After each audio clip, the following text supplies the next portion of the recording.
We are about to embark upon a series of strange and exciting, dangerous adventures. Adventures that will lead us to all parts of the world.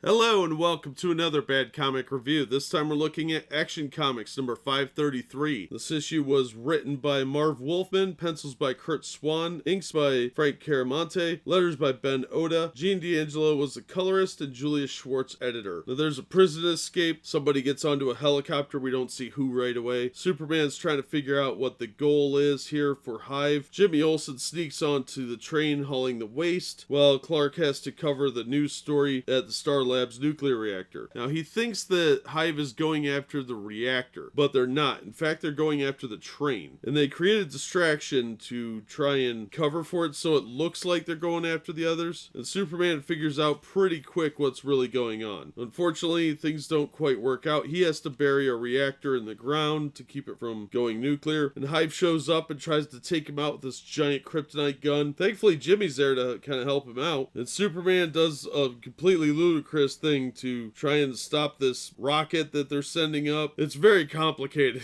And Lois is held up by this H.I.V.E. agent. She's got to fight her off. A lot happens in this issue. And then the backup story is the Atom, and this time Airwave shows up to help him out, and that's written by Bob Rozakis, pencils by Alex Saviuk, and inks by Frank Chiaramonte, letters by Costanza, colors by Tom Ziuko, and Julius Schwartz editor. Now we figure out what happened to those guys that the Atom was fighting last time, and he learns that this guy Gladstone's behind it. Thankfully, Airwave is on hand to help him out to save somebody, because Airwave is related to this guy that's in the office at the time. Again, a little complicated. You had to read last issue, but this one does kind of wrap it up pretty well. They have to defuse some nuclear bombs, but thankfully Airwave is very helpful in that front, and the Atom did figure out a way to disarm a couple of the bombs too. Overall, both stories were not bad. They're the conclusions of the story arcs. So I think the Superman story actually had a lot going on in it, and it was definitely worth reading. I thought it was a fun read. It's a bit silly because of the overpowered nature of Superman at this era. The late Silver Age wasn't as bad as the early Silver Age, but it still had some goofy, lesser-known powers. And he even references that he uses one of his lesser powers that he doesn't get to use very often. And the incident on the cover does kind of happen in here, so that was kind of cool. So I like the cover quite a bit. And the art in the backup story is pretty solid. It doesn't look as rushed as the previous installment did, but it's a little bit silly of a story. I think this would definitely appeal to fans of the late Silver Age nostalgia, but it will also appeal to people that are just looking for fun adventure stories. Young people especially are going to have no problem with this story at all. They might get hung up on some of the technical stuff like landlines, but overall I think both stories were solid and they were good conclusions to the storylines. So yeah, I would recommend this. You can usually pick this up relatively cheap. I got this for I think $3 in the back issue bin at my local shop, so I didn't have a problem paying that for it. It was easily worth the money, and I would recommend it. Pretty easy recommendation, actually. That'll do it for this one. Thank you so much for listening and supporting the channel. If you enjoyed the video, please hit the like button, and don't forget to subscribe so you don't miss future reviews. If you'd like to help the channel out in other ways, links are below in the description for ways to support me, and as always, we hope to see you on the next one.